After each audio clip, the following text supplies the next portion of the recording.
જય શ્રી કૃષ્ણ.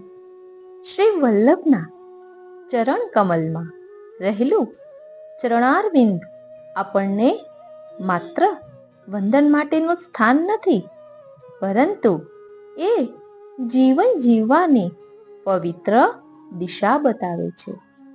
એ ચરણારવિંદ આપણને શું કહે છે કે હે ભક્તો, આ સંસાર કાદવથી ભરેલો છે.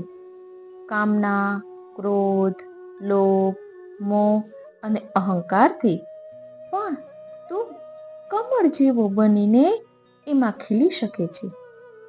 જેમ કમળ કાદવમાં રહે છે, છતાં કાદવ તેને સ્પર્શી શકતું નથી, તેવી જ રીતે તું સંસારમાં રહીને પણ સંસારના સ્પર્શથી અલિપ્ત રહી શકે છે. પણ કેવી રીતે?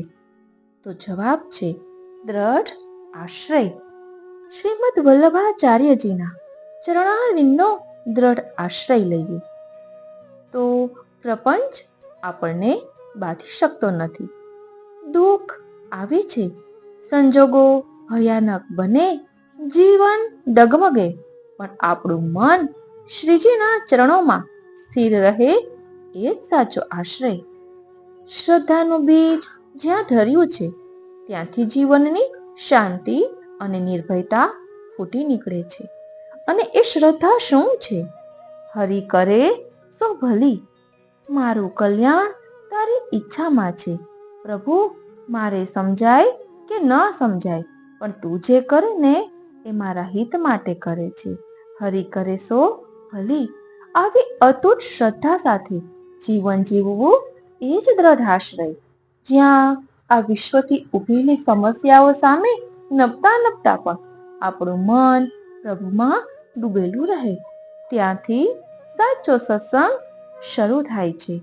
તો કમળવત જીવન જીવવાનો નિશ્ચય કરીએ.